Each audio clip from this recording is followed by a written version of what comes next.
सतीशा लीववा 2000 में पैदा हुई, एक 25 साला भारतीय वकील, तालिब इल्म कारकुन और सियासतदान हैं, जिन्होंने 22 जून 2025 को गुजरात के वाडवासा गांव की सरपंच बनकर तारीख रकम की। CPI-M की रुकन और गुजरात की रियासती सेक्रेटरी के तौर पर उन्होंने बीजेपी के गढ़ में बाईं बाजू की सियासत को तक़वियत दी। वाडवासा की SC कम्युनिटी से ताल्लुक़ रखने वाली लीववा ने 596 वोटों से जीत हासिल की, जो उनकी गांव से गहरी वाबस्तगी को जाहिर करती है। वो सड़कों, स्ट्रीट लाइट्स, कूड़े के इंतज़ाम, हेल्थ सेंटर, लाइब्रेरी और इलेक्ट्रिक रिक्शों के जरिए नकलो हमल को बेहतर बनाने की कोशिश करती हैं।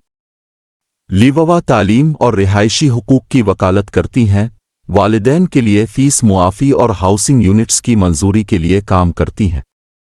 उनका कम्युनिस्ट नज़रिया इज्तिमाई बहबूद पर जोर देता है, जो गुजरात के सियासी स्टेटस को चैलेंज करता है। CPI-M के रहनुमाओं ने उनकी तब्दीली साज सलाहियत की तारीफ की। गैर शादीशुदा लीववा अपनी कानूनी प्रैक्टिस और सरपंच फ़राइज़ को मुतवाज़िन रखती हैं, वाडवासा को तरक्की का नमूना बनाने के लिए पुरज़्म है। आज आमीन स्टूडियो की जानिब से जनाबा सतीशा लीववा को दावत दी गई है और इनसे ये जानने की कोशिश करेंगे कि ये एक बड़ी महिला एक्टिविस्ट हैं। जैसा आप दर्शकों को याद होगा कि एक ज़माना था कि बृंदा कैरेट ने दिल्ली में बुलडोज़र को उंगली रख के रुकवा दिया था, ऐसा इन्होंने भी कुछ ऐसा कारनामा चार तोड़ा कब्रिस्तान के अंदर वहाँ की दीवार तोड़ने से रोकने का और बीबी माँ दरगाह को रोकने से इन्होंने बचाया था। बहुत मशहूर हुई थी, काफ़ी वायरल हुए थे इनके वीडियो और उस ज़माने से मुसलमानों में इनकी बड़ी कदर होने लगी है। तो आज इनको बुलाकर गुजरात के सियासी हालत पर कुछ इनसे इनके ख्यालात जानेंगे। तो जनाबा सतीशा साहिबा कि एक महिला और एक लेफ्ट एक्टिविस्ट है, तो इसके ताल्लुक से आप गुजरात के इकोनॉमिकल और पॉलिटिकल स्ट्रक्चर पर आप अपनी राय दें। जैसे कि गुजरात का अगर हम बात करें कि आपने बात किया महिला का, सबसे पहले तो मैं बात करूँ महिला होने के नाते। अब ये लेफ्ट मूवमेंट गुजरात में अगर मालूम है तो जो एक्सट्रीम्स है उनको मालूम है, जो आम लोग हैं उनको लेफ्ट या राइट के बारे में ज़्यादा कुछ मालूम नहीं है। तो जब हम अगर मेरे ही घर से बात करें कि भाई अगर बदलाव होता है तो वो घर से ही बदलाव शुरू होता है। तो जब मैं SFI में जुड़ी थी, जब मैं काम कर रही थी, तो उनको भी SFI के बारे में मालूम नहीं था।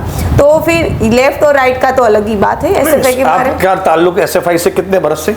मैं 2019 में SFI से जुड़ी थी, जब हाथरस में जो रेप इंसिडेंट हुआ था वहाँ की लड़की के साथ, उसी दौरान मैं SFI में जुड़ी थी।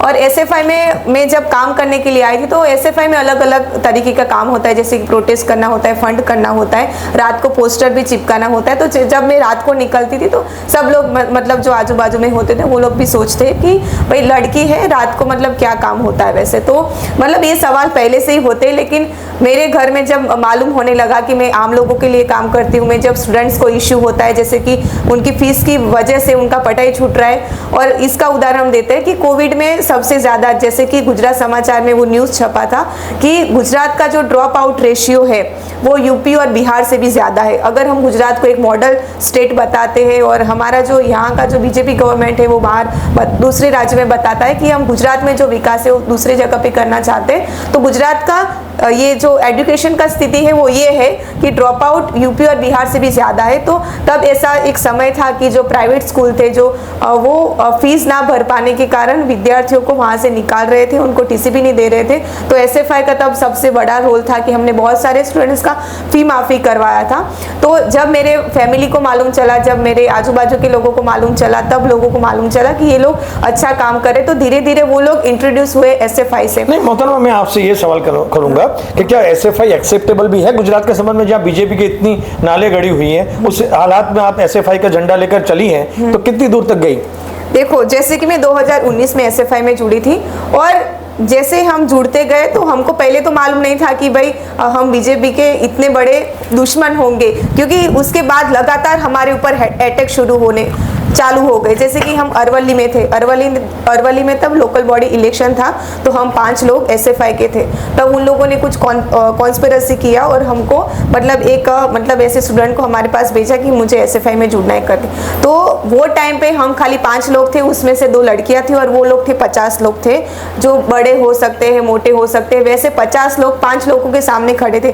तब हमको मालूम चला कि हम छोटा सा एक ग्रुप है SFI गुजरात में इतना बड़ा भी नहीं है, तो भी ये लोग इतने डरते हैं कि हमारे ऊपर अटैक करना।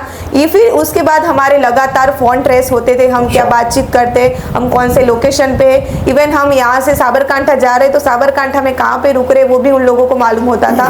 तो बीच में स्टॉप में भी हमारे ऊपर एक बार अटैक हुआ था। बट आपको शुरुआत से उगते से पहले ही आपको लोग दबा देना चाहते थे, शायद आप कहना चाहते थे। क्योंकि इन लोगों को डर है कि एसएफआई जो मतलब जो विचार लेके चल रहा है वो भगत सिंह का विचार है। भगत सिंह जो चाहते थे कि जो एक मनुष्य का शोषण है मनुष्य के द्वारा बंद होना चाहिए। तो इन लोगों को मालूम है जैसे कि अगर दूसरे जगह पे जैसे कि केरल में एसएफआई स्ट्रांग है तो वहाँ का अगर हम एजुकेशन का स्थिति देखें तो वहाँ पे जैसे कि हमारे गुजरात में होता है कि गवर्नमेंट से प्राइवेट में माइग्रेशन हो रहा है, लेकिन केरल का हम देखें तो प्राइवेट से गवर्नमेंट में माइग्रेशन हो रहा है। तो ये स्थिति एसएफआई ही कर सकता है। जहाँ जहाँ पे एसएफआई है वहाँ पे दूसरे जो स्टूडेंट ऑर्गेनाइजेशन है वहाँ पे एक्टिव नहीं हो पाते, ज्यादा एक्टिव नहीं हो पाते, तो उनको वही डर है। तो एसएफआई खाली स्टूडेंट्स के इशू नहीं लेकिन सामाजिक बदलाव लाता है। जैसे कि मेरी बात एसएफआई जो है मुझे पता नहीं और दर्शकों को भी पता चले उसके लिए सवाल कर रहा हूँ कि भारत भर में कहाँ एक्टिव है और उसका क्या एक्टिव रोल से उसके क्या क्या असरात हैं, ये जरा उस पर रोशनी डालिए। जी, SFI student federation of India है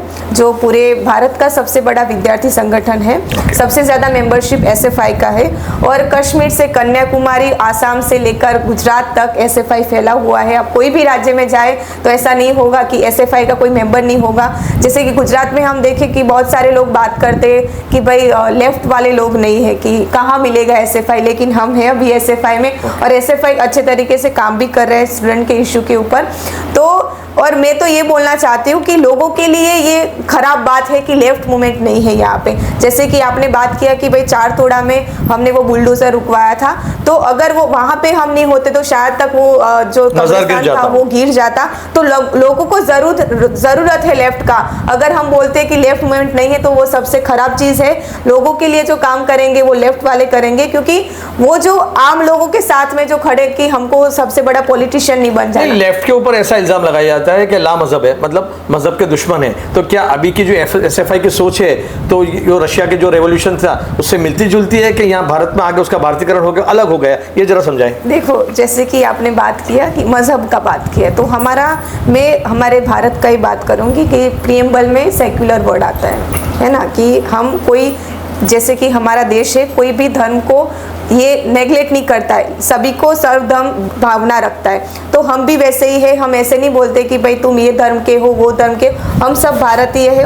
हम सब भारतीयों को एक साथ में रहना चाहिए और जो भी राइट्स है और बंधारण हमको राइट्स देता है, जो भी पढ़ाई का राइट्स हो, हमारे जॉब का राइट हो, कोई भी राइट हो, वो बंधारण हमको देता है। तो हमारे बंधारण में ही वो लिखा है। निष्कर्ष ये है कि आप कोई मजहब से इनकार नहीं करते और बल्कि सबको साथ देने में मान के चलती है। पर्सनल व्यू है, जिसको जो मजहब करना हो वो मतलब वो कर सकते हैं। उसमें हमारा बंधारण भी यही बोलता है कि बंधारण किसी को थोप नहीं देता कि भाई तुम हिंदू का ही बात करो, तुम मुस्लिम का ही बात करो, तुम्हें हमारे कॉन्स्टिट्यूशन के ऊपर ही बात करनी है। पीड़ित समाज की आप आगेवानी करती है, उनकी आवाज बनती है। जैसे कि एक जमाने किसी ने कहा था वॉइसलेस, कि आप वॉइस है, यूं कहें तो ज्यादा बेहतर रहेगा। अच्छा, इकोनॉमिकल हालात गुजरात के और पॉलिटिकल हालात, इस पर आपकी राय और ये समाज किस तरफ जा रहा है उस पर कुछ कहें। जैसे कि हम बात करें कि जैसे आपने पहले बात किया कि इकोनॉमिकली कैसा चल रहा है, तो अगर हम बात करें कि भाई पढ़ाई से ही मैं देखूंगी कि पढ़ाई का क्या स्थिति है। अभी हम देखेंगे कि जैसे कि मैं एसएफआई में स्टूडेंट्स के काम करती हूँ तो मैं वही बात करूँगी वही। तो उसमें क्या है कि भाई ज़्यादातर लोग जो है वो फीस नहीं पे कर पाते। हम कहीं पे जाते हैं प्राइवेट स्कूल में जब फीस माफ़ी करने के लिए, तब हम बोलते हैं कि भाई तुम्हारे पास इतना मतलब पैसे अगर नहीं होते सभी के पास, जैसे कि घर में 3 बच्चे तो सभी को प्राइवेट में कैसे पढ़ा सकते, सभी को ट्यूशन कैसे करवा सकते, किसी को एमबीबीएस करना है तो एमबीबीएस में तो डोनेशन भी, फीस तो छोड़ो, डोनेशन ही कितना देना पड़ता है। तो अगर हम बात करें तो जो आम लोग है, जो पिछड़ा तबका है, वो ये स्थिति में मतलब ये जो मॉडल बना है पूरा कि जो गरीबों को गरीबी हटाओ, ये जो बात करते हैं गरीबी हटाओ, ये नहीं है, ये गरीब को ही हटाओ, वो जो बात चल रहा है उसमें हमारा जो गुजरात है, गुजरात आम लोगों से ही बनता है। लेकिन ये धर्म के नाम पे, जात के नाम पे लोगों को बांट देते हैं, जैसे कि डिवाइड एंड रूल जो अंग्रेज लेकर आए थे, भागला पाड़ो राज करो, वही अभी चल रहा है। लेकिन अभी जो सिनेरियो है, सिनेरियो में सबसे ज़्यादा मतलब जो जैसे कि मिनिमम वेज होता है, मिनिमम वेज हम केरल का देखें तो सबसे ज़्यादा केरल में मिलता है मिनिमम वेज। लेकिन गुजरात का हम देखें, जैसे कि मैं गांव से बिलोंग करती हूँ, तो मेरे गांव में सब लोग खेतों में काम करने के लिए जाते हैं, पर खेतों में पूरा दिन काम करने के बाद भी उनको 300 रुपया नहीं मिलता है। तो अभी 300 रुपया नहीं मिलता है, तो अभी का महंगाई के सामने उनका स्थिति क्या होगा। तो ये पूरे गुजरात का स्थिति है, मतलब हमको वही समझ में आता है। जैसे ऐसा भी मुझे मेरी जानकारी में आया कि कई स्कूलों में जाके आपने धरना भी किया और जो फीस नहीं भर सकते थे उनको किसी तरह से उनके के लिए वक्त लिया, तो इस पर जरा रोशनी डालें। हाँ, मतलब वही कि ज़्यादातर जो स्टूडेंट्स हैं वो प्राइवेट स्कूल में जाते हैं। तो मतलब जैसे कि राजा राम स्कूल में हम गए थे, तो वहाँ पे प्रिंसिपल ने शायद तक जब वो स्टूडेंट की मम्मी थे वो वहाँ पे गए होंगे बात करने के लिए कि मेरे 2 बच्चे यहाँ पे पढ़ाई करते, तो आप उनका फीस माफ़ी कर दो। तो उन लोगों ने ये बोला कि तुम्हारा औकात नहीं है। अच्छा, तो हाँ, ऐसा बोला गया, इंसल्ट किया उनका। जी, तुम्हारा औकात नहीं है तो तुम इधर पढ़ाते क्यों हो? अगर तुमको फीस माफ़ी करवाना है तो तुम इधर झाड़ू पोछा करने के लिए आ जाओ। क्या बात करते? मतलब आप देखो कि ये कितना गिरा हुआ बात है कि एक प्रिंसिपल एक प्रोग्रेसिव होना चाहिए कि वो स्टूडेंट के दिमाग में क्या भर रहे हैं वो हमको सोचना चाहिए। तो वो हमारे पास में आया तो उन्होंने बोला, फिर हम वहाँ पे गए तो वो तब तो मना ही कर देंगे कि भाई हमने ऐसे नहीं बोला। तो वो माँ बेचारी रो रही थी उस दिन, उनको टेंशन की वजह से चक्कर भी आ रहे। वो ऐसा बोलने लगे कि मैं मेरे बच्चों के साथ, मुझे पोछा करने के लिए कोई ना नहीं है, मैं आपके घर पे आके झाड़ू पोछा करूंगी, लेकिन मैं मेरे बच्चों जहाँ पे पढ़ाई करते वहाँ पे मैं झाड़ू पोछा नहीं करूंगी। अगर मैं वहाँ पे झाड़ू पोछा करूंगी तो मेरे बच्चों का क्या इज्जत। फिर क्या हुआ?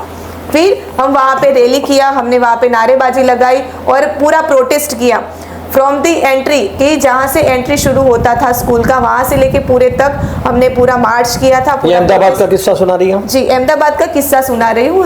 राजा राम करके एक स्कूल है, अमराईवाड़ी में है, तो वहाँ का एक किस्सा है। तो वहाँ के फिर प्रिंसिपल ने बोला कि बच्चे जब तक यहाँ पे पढ़ाई करेंगे, मतलब 12वीं तक यहाँ पे पढ़ाई करेंगे, तो तब तक का उनका फीस माफ हो जाएगा। ये आपका एक अचीवमेंट है। हाँ, अचीवमेंट। ऐसे बहुत सारे, जैसे कि मेरे पास अभी इस साल नहीं पिछले साल में एक 10वीं का जब बोर्ड एग्जाम होता है, तो एक लड़की आई थी, वो बोल रही थी कि मेरी फीस नहीं भरी है 6 महीने की, तो ये लोग मुझे जो एडमिट कार्ड होता है उस एग्जाम में बैठने के लिए वो नहीं दे रहे। तो मतलब उनका फीस नहीं भरने के कारण उनका 10वीं का एग्जाम नहीं हो पाता। लेकिन हम वहाँ पे गए, उनसे नेगोशिएट किया, उसके बाद उनको बहुत खूब और मुबारकबाद कबूल करें आपके इस तरह की मुहिम आप चला रही हैं। एक आखिरी सवाल पे आ जाएं कि गुजरात की महिलाएं, आप उनको क्या मोटिवेशनल मैसेज देना चाहती है कि जिससे कुछ हटकर वो कुछ कर सके एक नॉर्मल रूटीन से?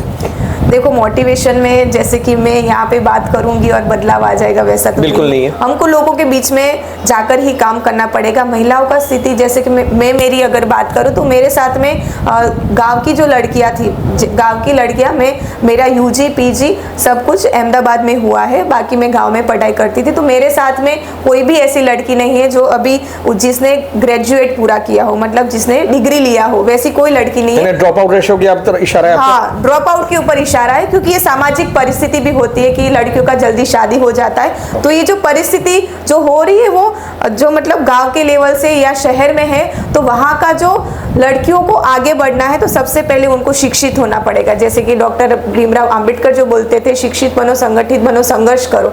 तो सबसे पहले हमको शिक्षित बनना है कि जानकारी मिलेगा कि भाई हमारा अधिकार है, शिक्षा तो हमारा अधिकार है, हमको मिनिमम वेज मिले वो हमारा अधिकार है, तभी ना हम कुछ कर पाएंगे। आज जैसे आप शिक्षित है तो आप काफी कुछ कर पाएंगे। हाँ। जैसा जो हक नहीं देगा तो छीन के ले आएंगे, ये कहना चाहती है शायद। तो और दूसरी बात, ऐसा भी नहीं है कि भाई पढ़ लिख लिया तो भी हम आगे बढ़ जाएंगे, वैसा नहीं है। क्योंकि कोई भी हमको आके हक नहीं दे देगा कि भाई तो ये तुम्हारा पढ़ाई का हक है, तुम ले लो। उसके लिए हमको वही में संघर्ष करना पड़ेगा। जी, संगठित करना पड़ेगा, क्योंकि अकेले लड़ने जाते तो ये क्या हो जाता है, FIR हो जाता है। अच्छा। या फिर हाँ, अटैक होने शुरू हो जाते। तो सबसे पहले हमको संगठित, मतलब सब लोगों को साथ में रहना है, और तीसरा कि हमको संघर्ष करना है। मेरा उतना ही बात। बहुत शुक्रिया आपका जनाबा सत्येश, आप यहाँ आई और उसके लिए मीडिया पे आपने आके बहुत अपने ख्यालात पेश किए, उसके लिए बहुत बहुत शुक्रिया। जी, शुक्रिया।